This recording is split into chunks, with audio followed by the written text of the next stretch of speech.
Hello, hello. It is the new moon in Virgo, and I didn't plan this at all to coincide with the new moon. I was planning to go live on Friday today and talk about something else, and it just happened to be the new moon. Well, in my time zone tonight, it will be the new moon in Virgo, and we also are in Virgo season officially as of today. And I thought, since it's the new moon and it's a very auspicious new moon at that, I thought it would be fun to host a live and combine what I had experienced and what I was going to talk about, plus the new moon activities such as readings. So I have my cards here. It's going to be a general reading. I will do my best to remember to timestamp this because I'm going to cover three things, as you noticed in the title. So I'm going to cover boundaries first, because that's also going to lead into Virgo. I was trying to find out how I can tie it all together because I went through something last weekend that I really wanted to talk about. And I had a week literally to to think about how to weave this together with the new moon, because the new moon is happening, and I went through something very interesting that I feel a lot of us can relate to. But I feel it's actually going to relate to the thread, this really fine yet potent thread that ties Virgo and Libra together. So I'll get into that in just a moment. So I'll talk about that first, and then we'll look into the Virgo archetype, Virgo season, and the new moon. And then I have my cards here, and we'll go into a general read. So this is going to be a general read for the energy of the new moon and entering Virgo season. And especially as we move slowly into September, we're almost done August. These months are flying by. And before you know it, this year is going to be over. So how was this year for you, and how have you changed as a result of it? This was probably, I mean, we are in a time of change, and I can't really compare it to any other years based on simply it being a different year, because there's just been so many different experiences in every year. So it's hard to really compare. But that's why I also tend to gravitate towards numerology, because it gives me a bit more insight into the main theme, and then all the threads that play out during the year that show their true form throughout the year, right? So depending on where your birthday lands, you can start your new personal year number based on your birthday or based on 2026, the new year. But generally, there will be a shift in November, going from the year 2025 into 2026. So usually by November, there is a slow transition between the years starting to occur. And then by December, January, you're going to notice your theme starting to really shine. Those at the later portion of the year will find their next year number will start to develop. So I usually look at 2026, the new year for my personal year number, because I'm in October. So I usually can see in October what I've gone through in the year previously and where it's taking me for the next year. So I can already see it. I can already see the transition in a very strange way. And we had a session over at the Odyssey of Self just before this. And the more you can listen to your body, this was my big takeaway from this year, was the more that you can learn to listen to your body and honor it. If you are tired, if you are energized, and if you have creativity all of a sudden, work with it in that moment. We can't always be on. And I was reflecting back into my corporate life, where I was working a 9-to-5 job and had to be on all day long. And I was thinking back at how I even survived during that time of my life, being sensitive and having so much structure of being in a workplace from 9 to 5, or sometimes even later. and how I even managed that. And it was literally by numbing out, by desensitizing, and by drinking a lot of coffee, which threw my system way off. And I completely lost sensitivity with my body and with the attunement with myself and the rhythm of how my body is supposed to move and how I'm supposed to move with it.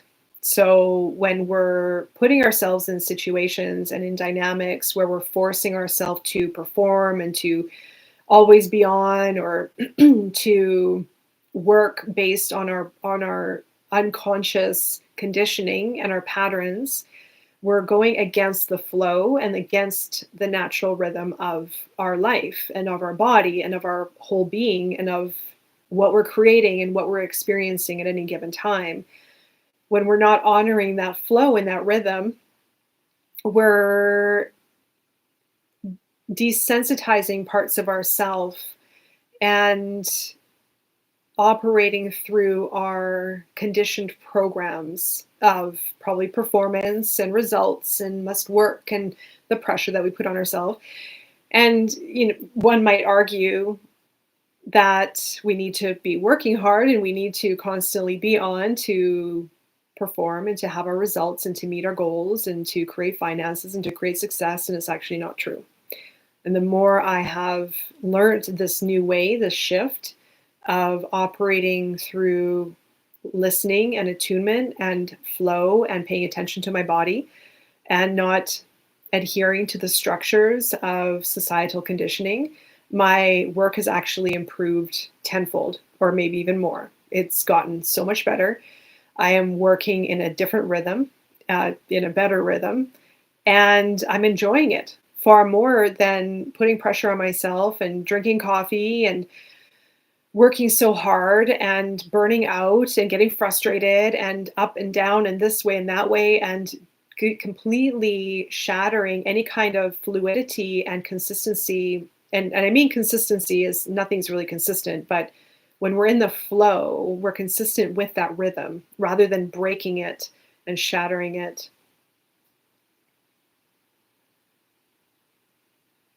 Yeah, it's interesting. I was thinking maybe I should start drinking coffee. I don't know where I got that from, but I was like, "Oh my gosh, I slept for 4 days. The last 4 days I was asleep. Like I was hibernating. It was intense. I mean, it was great. I loved it." And that leads me to this discussion is my old self, even a couple months ago, a few months ago, when I would be tired or when my body would need rest, I would fight it.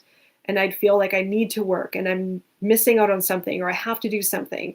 And it came from a lot of guilt. And I had to work through it and work through it and work through it. And there was so much guilt that I had to work through on many different levels that was affecting many different areas of my life, not only just that. But this time I just full on surrendered. Actually, this is also going to lead into another portion of this discussion, but it was funny that you mentioned coffee because I was also thinking maybe I should pick up coffee and just like kick it up a notch, but no, I won't. I actually haven't drank coffee in probably 5 or 6 years. And I used to drink coffee all day. I was an avid coffee drinker. So yeah, no, I don't anymore. Hi, Marilyn.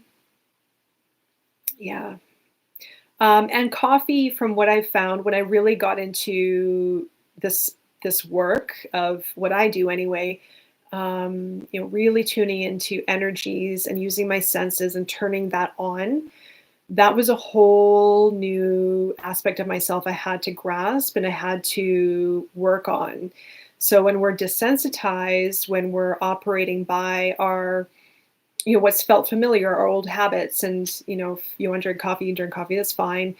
But what I found was my old habits were conditioned by old ways of operating and partially societal influences and peer influences and whatnot.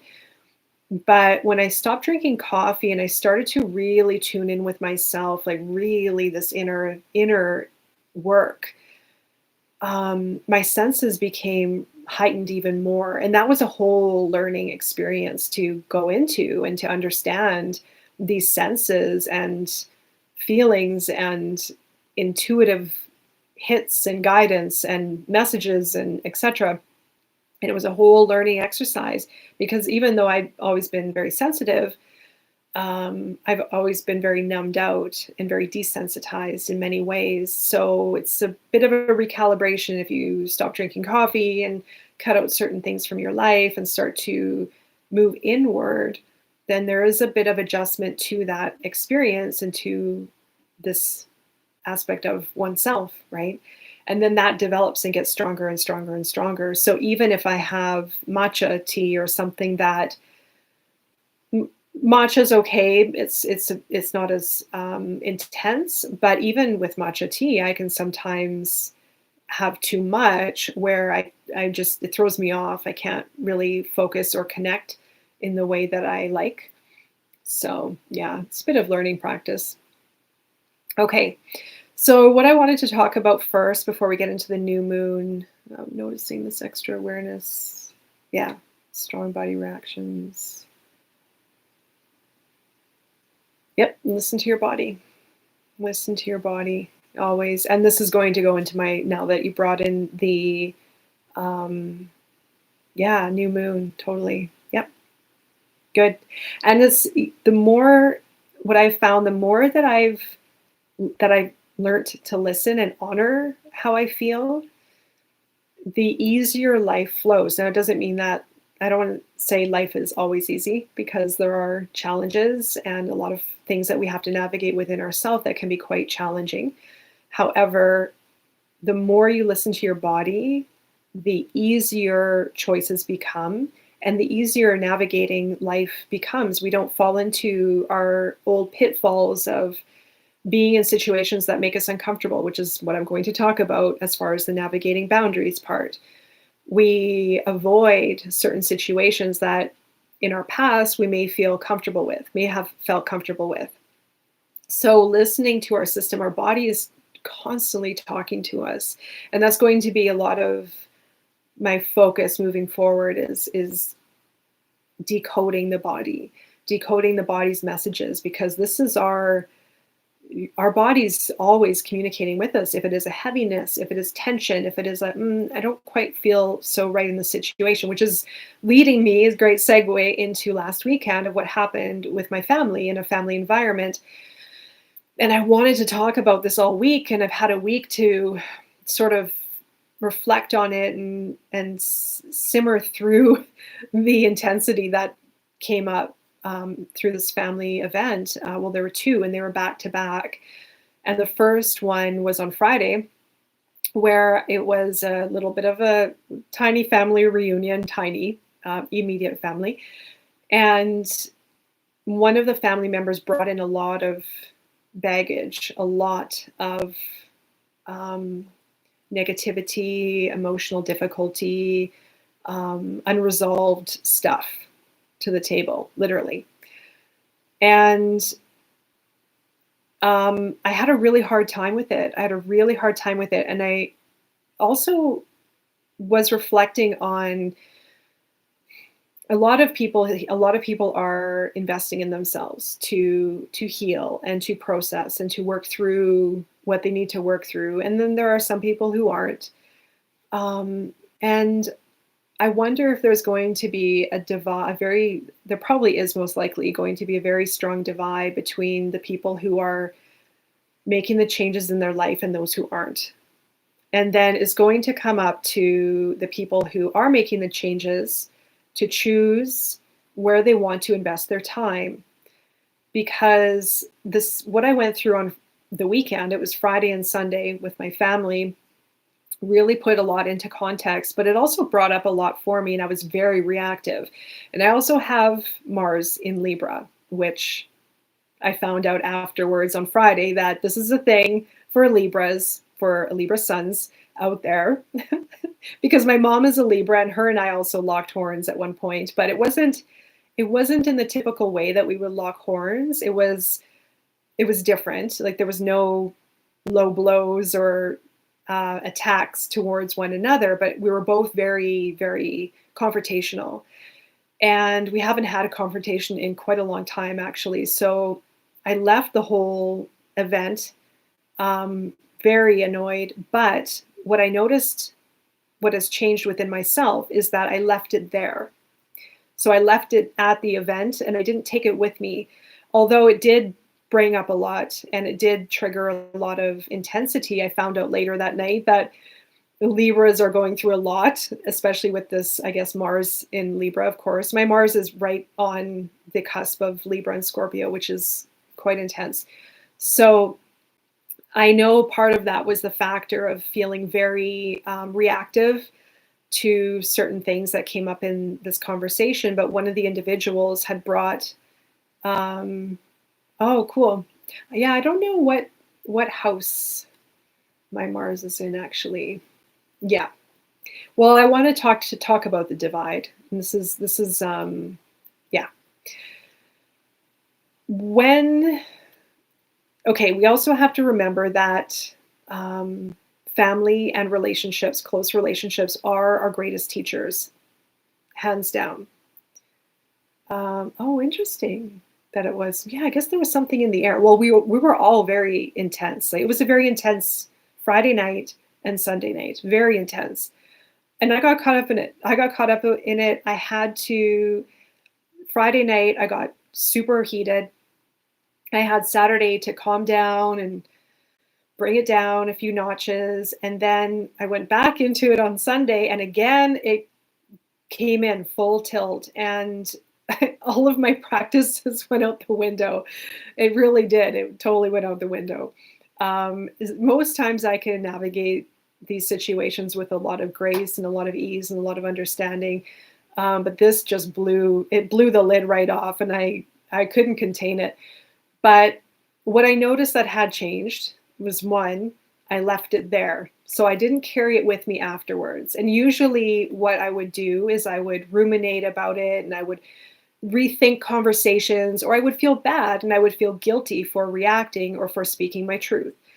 And that's one thing that I noticed had changed. When I left the situation, I didn't carry anything with me. It was left there and I didn't harbor anything. I didn't overthink or ruminate, which was good. And I noticed that had shifted. That was quite a significant shift.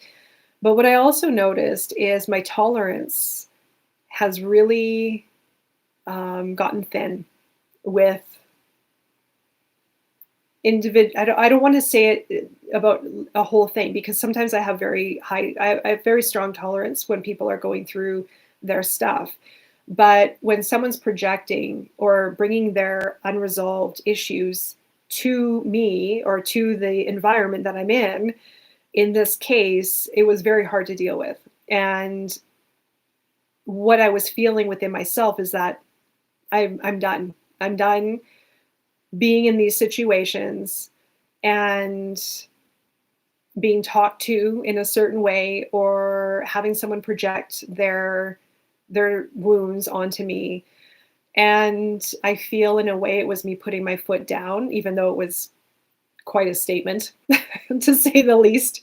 But I also leads me into this broader topic of the divide that is happening. And if people aren't willing to work on themselves, then they're just going to keep repeating their same stories. And it's sad to see, especially if it's family. It really sucks. I don't like it, but I have to start watching out for myself first. And this is why I want to talk about it, because I know in family dynamics, it can be very hard to walk away or to shut someone out or to have boundaries and not feel guilty for walking away and for saying no and for standing up for yourself. Because we are not here to suffer, and we're not here to overextend ourselves and to put ourselves in uncomfortable situations. If we are trying to work on ourselves to improve ourselves, the more we are attached and connected to these dynamics, the more we're losing ourselves in it, and we're not going to allow ourselves to become more whole and to free ourselves from the grips of these attachments. So, for example, in family dynamics, we can feel very guilty for not helping out or not being there or not overextending or not always doing something. And that was my story. What I carried for a long time was a lot of guilt, and then it turned into anger, and then it turned into resentment. and so on and so forth. And it would just be this constant loop that I would live in pertaining to family relationships and interpersonal relationships. And the beginning of this year, I got schooled on how little self-respect I had for myself because of the relationships that were in my life. And it was really, really hard on me. And I had to see why it was happening. I didn't blame them or blame anyone. I don't blame anyone in my life for how I feel. I take full ownership for how I feel, because how I feel comes from somewhere. And so when we're in these relationship complexities, we can learn so much through them. But after a point, we have to learn how to separate ourselves from it in whatever way that is, where we're not carrying the weight of their wounds and their expectations on us. So this is our life, and it's not about being unhealthy selfish. It's about being healthy selfish, so that we can be more and we can give more. And my mom and I, when we were locking horns, she was talking about how she feels the weight of the world and how she feels of everyone's pain and suffering, and she in this martyrdom complex. But that's not helping anyone. If someone is suffering themselves because of what is happening in the world, how are they showing up in the world and in their life? Low, suffering. And then they bring that to the table and they bring it to everyone. They dump that onto everyone else, right? And we just create these constant loops. So if we're not working on ourselves, it shows up in our face, it shows up in our emotions, it shows up in our energy, it shows up in our expressions. It doesn't just show up in our words, right? And so when a person comes to the table and they refuse to work on themselves, and then they dump all their stuff on everyone else, even just in the pure presence of their being there, it's a lot to take on. It's a lot. But in our old ways, in our unhealed, conditioned ways, we put up with it because we're at that same place. We perpetuate the cycle. So when we're moving into more of our sovereign, whole, true self, there's going to be a point where this conversation or this interaction or a conversation or even an inner knowing is going to happen, where we're going to be faced with these moments of maybe cutting people out or creating these boundaries because we respect ourselves as a result of our work. So boundaries are a reflection of the work that we put into ourselves. And I remember years ago, I don't know, 3 years ago maybe, when I was working on the messages from the body work, and I ran a few free offers for individuals while I was learning. And I kept attracting people who weren't serious about themselves. I attracted people who didn't show up, who forgot about it because they were too busy. I attracted people who basically just used me. I don't want to say use me, that is the wrong term, because I played a part in it as well. But it was more of just a sort of like offloading session. But I never attracted people who were serious about creating change in their life. And I wondered that afterwards, and I was thinking, why am I attracting people who are not serious about changing in their life? And it was because I didn't value myself and I didn't respect myself. And that was a theme for many years that I had to look at and I had to work on.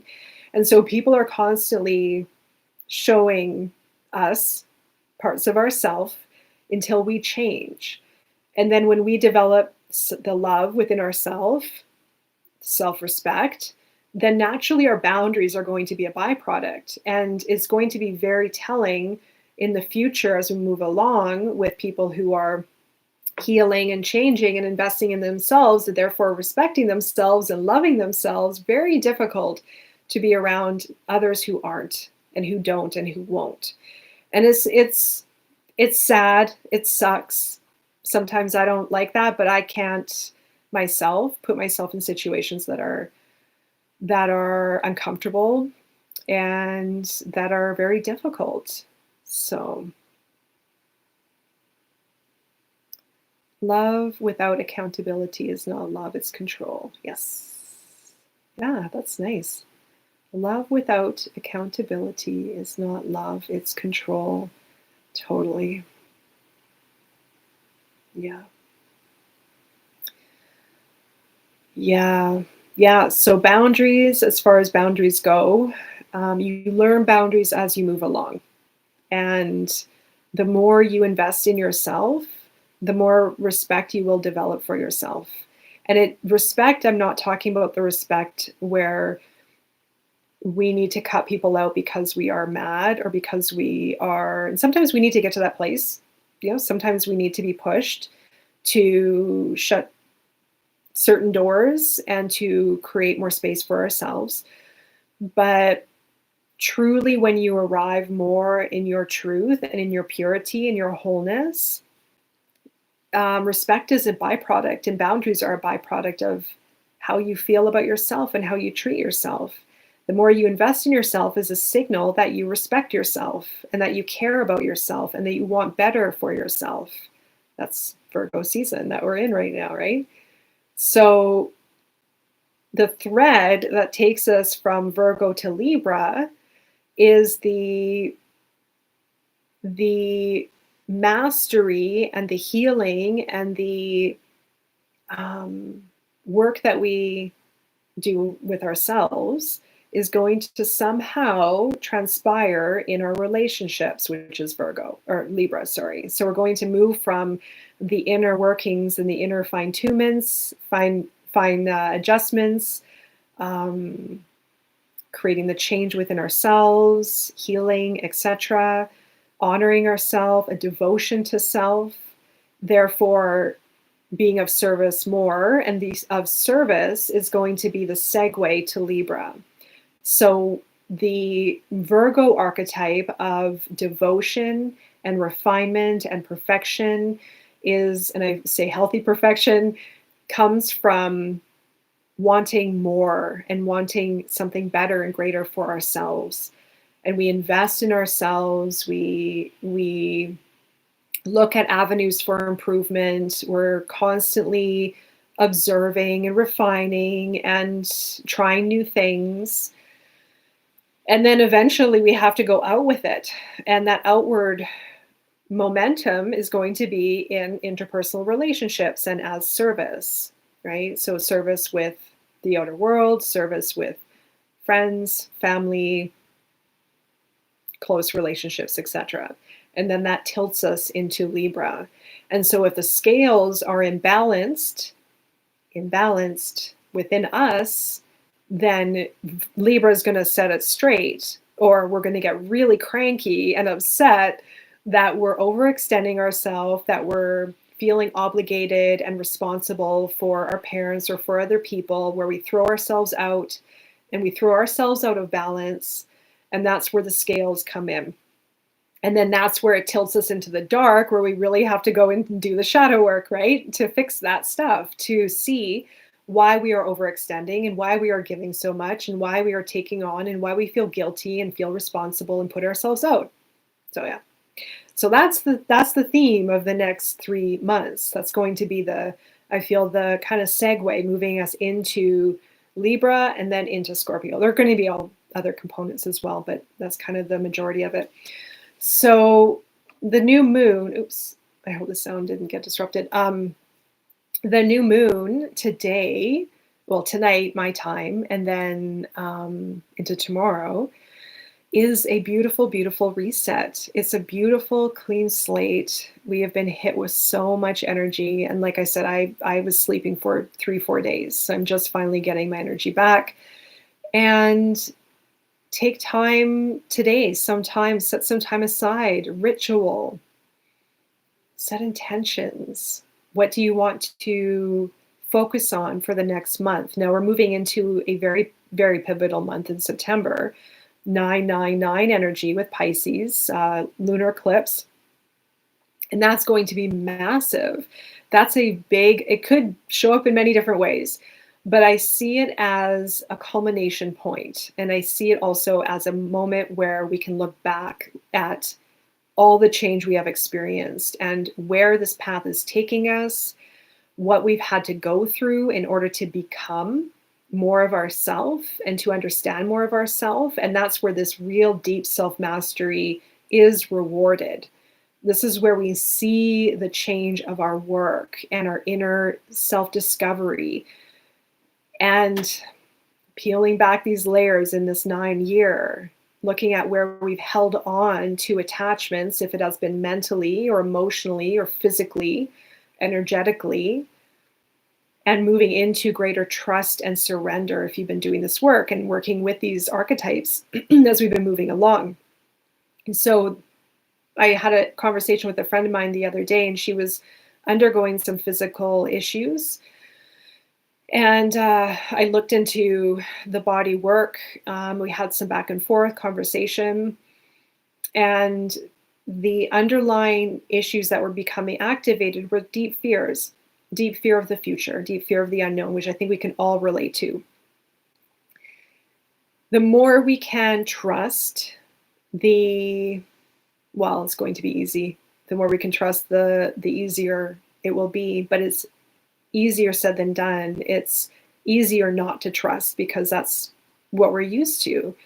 But trust requires letting go of the fear of what could happen, what might happen, the fear of the unknown, the worst case scenario. And it's held in our body, it's held in our cellular memory, it's held in our soul's blueprint of something might happen, and we're on guard and we're on edge, and our body feels it and holds us back, and then erupts in some kind of ache or pain or sickness or something like that.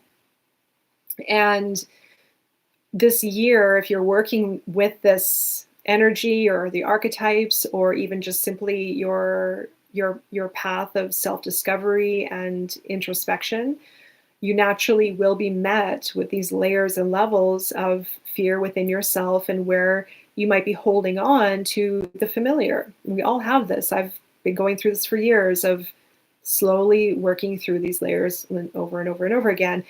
And the 9 this year has been all about that, all about understanding what we're holding on to, what we unknowingly don't want to let go of because it's felt familiar, how our body is responding as a result, piecing it all together. And when we do, that's the wholeness. That's where we're stepping more and more and more into ourself, right? So this was a big year if you're doing this work, and if you're here, probably are doing the work, I would imagine, if you're on this channel.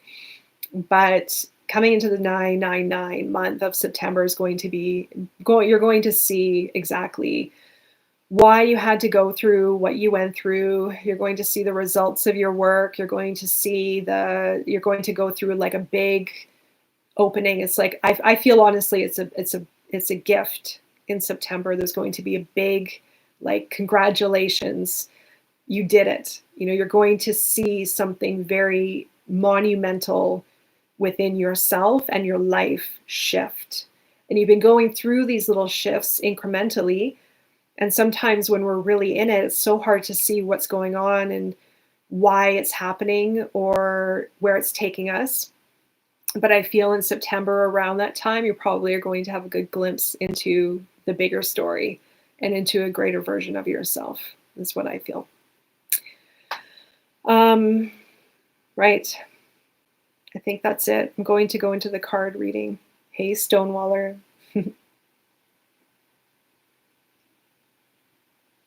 Okay. So make sure to set your intentions. Set your intentions. You can put some thought to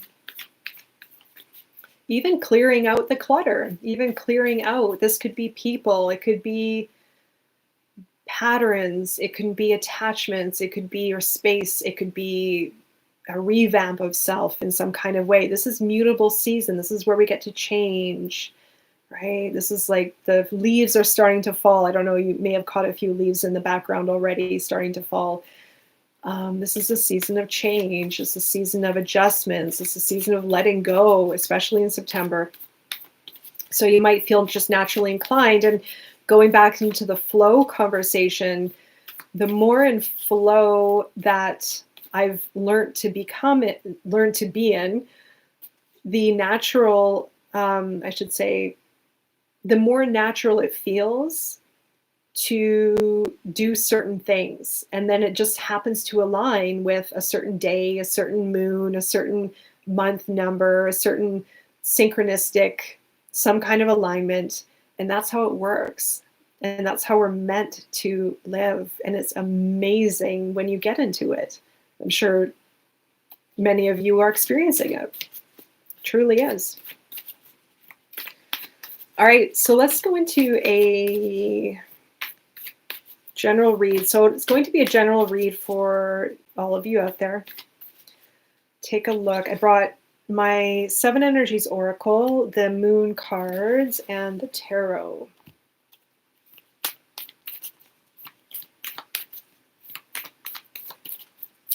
Let's take a look.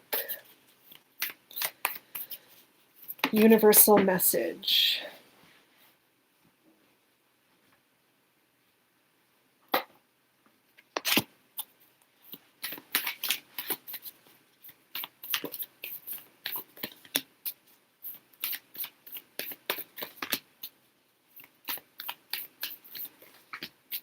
I'm also going to look at what's hiding. So I'm going to look at what's hiding based on the lunar eclipse in Pisces, which is next.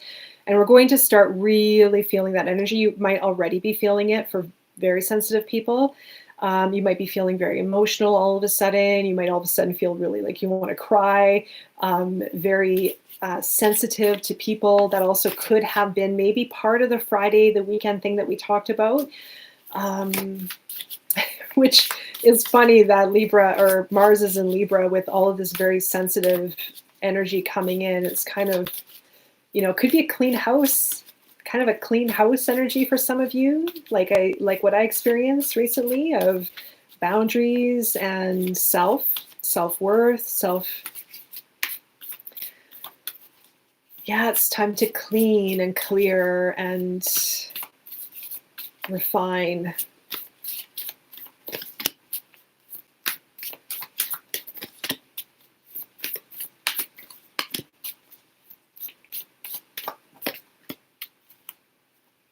Powerful move. Bottom of the deck. That's coming up. I think that's in September. I really do. I feel it's kind of going, I almost want to go backwards on what it really would mean on a more general level, like the 999 eclipse season. Like at first, like I've been anticipating this month the whole year because I'm really curious about what will happen. And I mean, it could be a subtle thing. It could be a big turbulent experience. It's going to be different for everyone, but I'm kind of seeing it as like a real positive gift, considering what has been happening and shaping up this year. Okay, tarot. We have a tower for this new moon.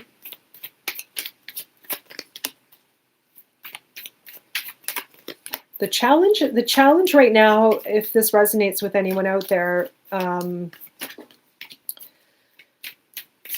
this came up in the Odyssey when it's a very similar message, actually. It's going to do with the emotions, sensitivities. Okay. Okay, so there are a lot of cards here. 1 second, just to get my bearings.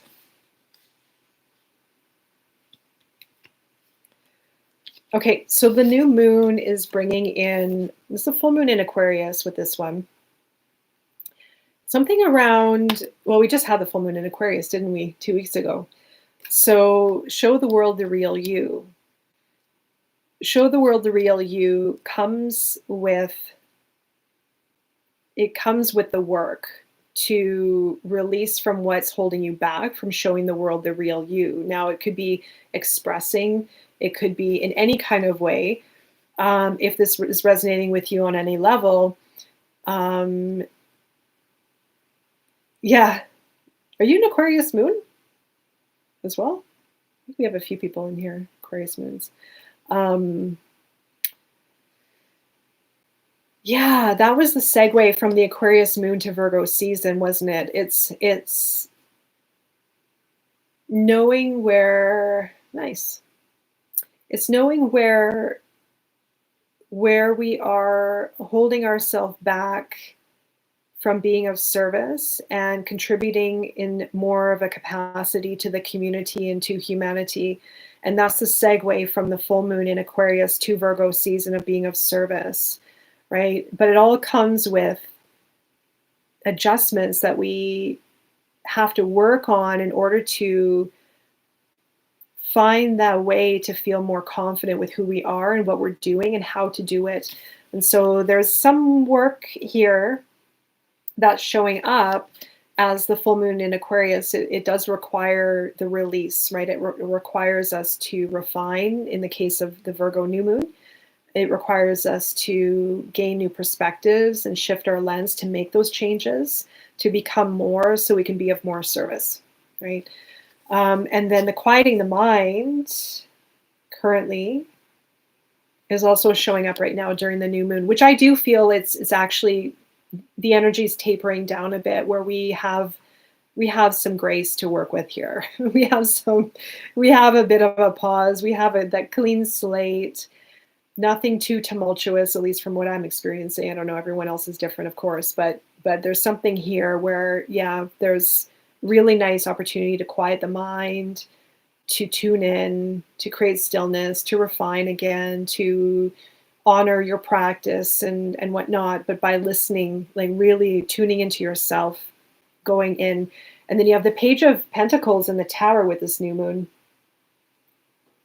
So there's a shift for some of you out there, a big realization about, it might be self-worth with the Page of Pentacles. It might be a shift in self-worth regarding your ability to create success, career path, working on even personal growth and development. But there's a big shift here. We also have Uranus squaring this new moon, don't we? Is that what's going on? I haven't really been paying too much attention, but I think there's something like that.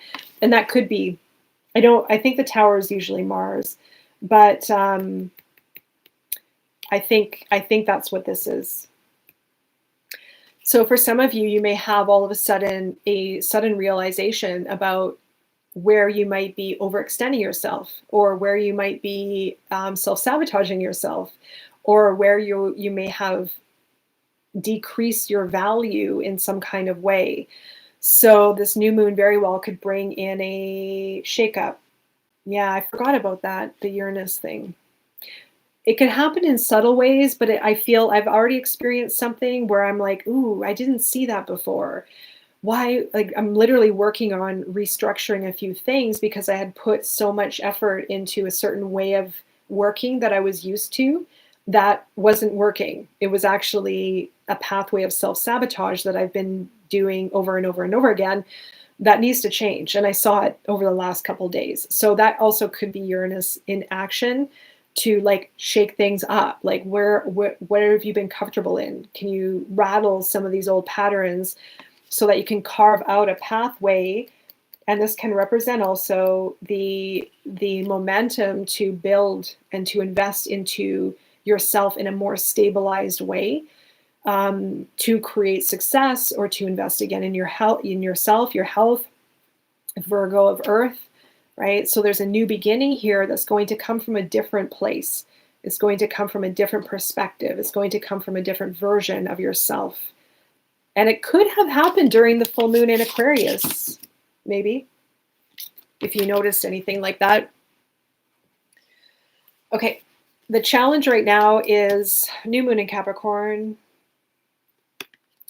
Your hard work is paying off. So there may be some frustration if you've been investing in yourself, if you've been investing into your career and you're not seeing the change and you're thinking, oh my goodness, when is this going to actually happen? There could be a little bit of that going on where there's a little bit of frustration. It may feel like a delay, but it's never a delay. There are no such things as delays, even though it feels like it. I get it. I've been there many times, but I feel there's this thing here going on with the new moon. It's a recalibration and an opening with this new moon too, I feel. So on one side, if you're frustrated with the way things have been going or haven't been going in your career or what you've been investing into, that frustration could be here, right? You have also beyond the ordinary Queen of Cups, Three of Cups as the challenge right now. So this is signifying this is going to really require, I feel right now, to really see beyond what we've been comfortable with, the conditioning, our patterns, society, like really allowing ourselves, because there's an emphasis on earth. And I feel that for those who have been putting such an emphasis on career and finances or stability and security or health in some kind of way, there's an imbalance, if this is resonating with you, but I feel this is what the message is. So there's an imbalance in, don't forget about more, about the other aspects of reality that we tend to overlook or that we tend to have a hard time connecting with if we're too much in our work mode, if we're putting too much pressure on ourselves, if we're stuck in our ways of operating. Something needs to be changed here. This is like kind of shake up time right now. And I feel the challenge is to see beyond. So challenge yourself and your perceptions to open up more and see things differently, see beyond the ordinary. So something can be right now is, if this is resonating with you, can be looked over, can be glazed over in a way where, again, if there's a lot of pressure on results, finances, success, the ways that we're used to functioning. I've been through it many times over and over again. But don't forget about the greater context of existence and of your connectedness with all. That is going to be part of the whole equation. That's part of you. And that is your guide as well. And also the emotions in the challenge.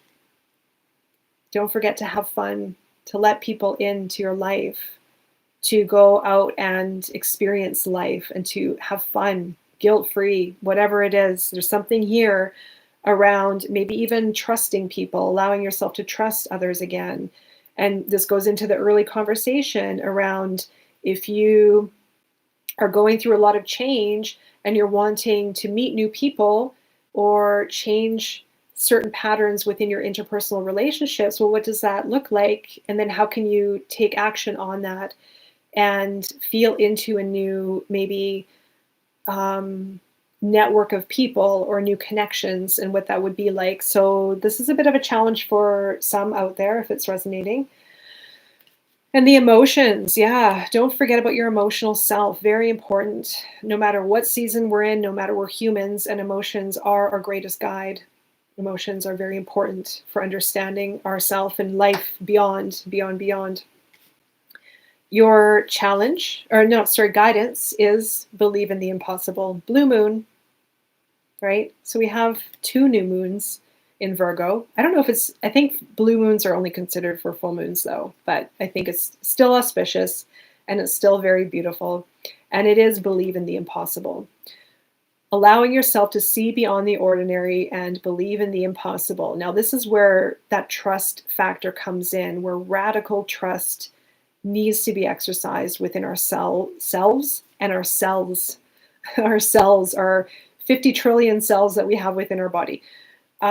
Believing in the unseen and in the unknown, that we're all taken care of and we all can trust a little bit more and feel into the unknown with trust and acceptance into what is starting to form and what will be on the horizon. So believe in the impossible is a main message. Also a willing release and grand symphony.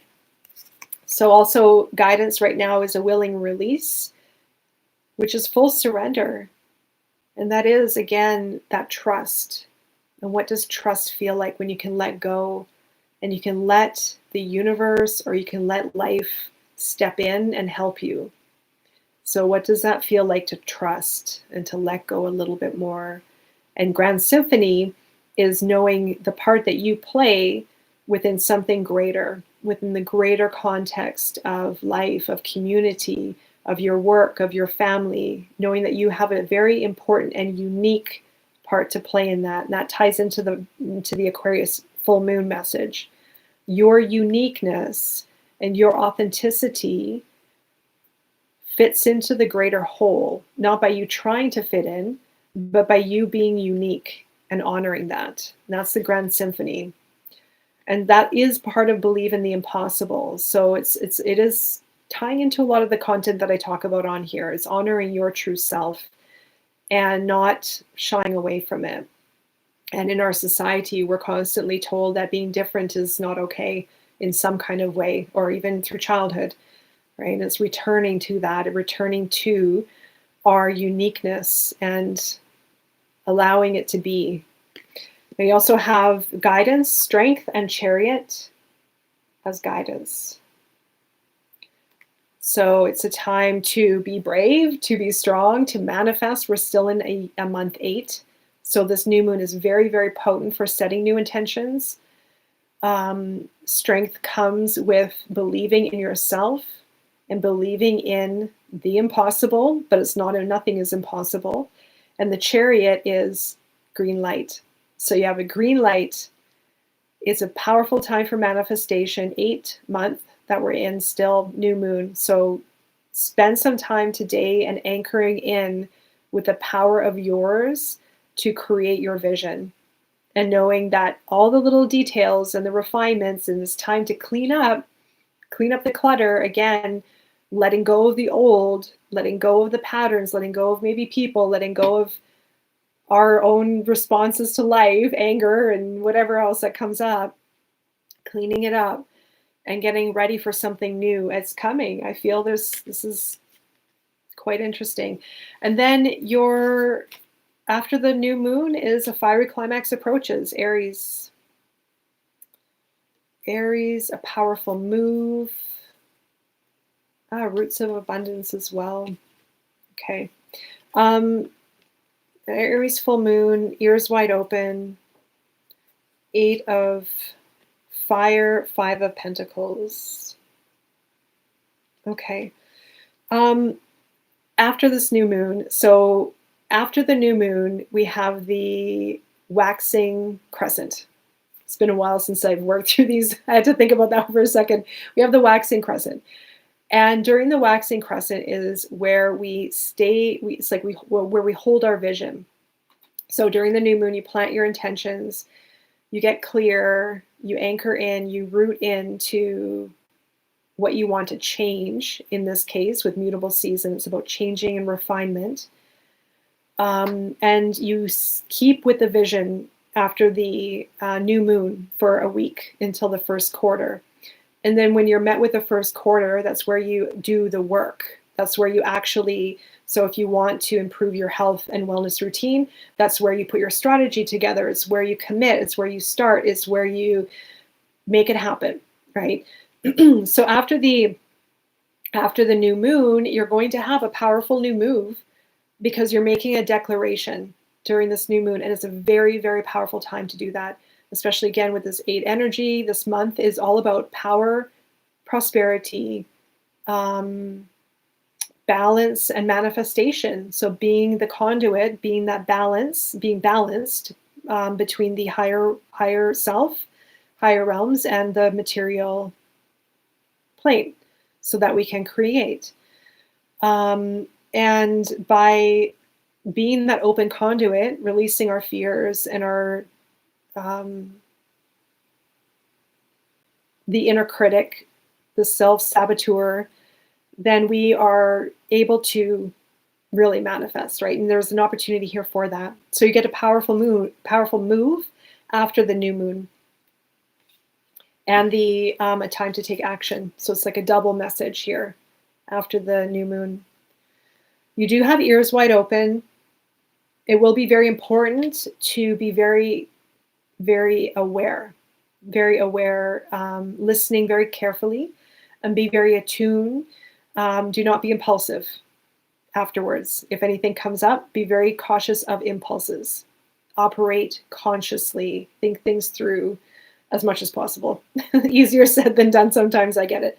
Also the 8 of fire, there's openings coming in after this new moon. So openings, there could be maybe travel, long distance opportunity for some, but it's mostly energy, right? So their energy is opening after the new moon. There's still an opening. The 5 of Pentacles, I feel, is going to be a bit of a test. Hi, Meredith. The 5 of Pentacles is going to be a bit of a test in a way. So when we are creating the change, when we are declaring something, when we are wanting more, we're naturally going to be met with what has felt familiar, the what if, moments of doubt. We may all of a sudden feel inspired and create change, and then a few days later or a week later, nothing happens. And there's no movement, and it's sort of crickets, and maybe even something stalls, or there's another delay or something of that nature. I feel there's going to be a bit of a test in some kind of way to invite you to work through it, to still stay on track with your powerful move. So you may have to go back and forth between what you've set as a new moon intention. You might find that you go back into maybe feeling alone or nothing's working or feeling that there's setbacks. Go back to your new moon intentions and keep going back to them, what you set, and let that be your guiding light. Let your new moon intentions be your guiding light. And if you catch yourself falling into this, the 5 of Pentacles, of this isn't working and I'm not seeing the results, or I'm feeling lonely or something, that's a perfect indicator of a new layer that needs to be looked at, that needs to be acknowledged, to work through it, to stay in alignment with the powerful move. So we continually move in and out, wobble between these states of being. I still do. But the more I can recognize them, the more I can work on them. And that's why they're there. So they're little tests from the past. And that is it. Did that resonate? How are you feeling?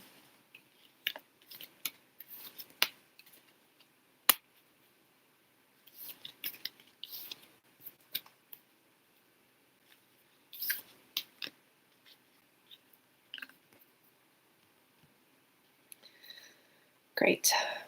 Okay. Well, I think that's it.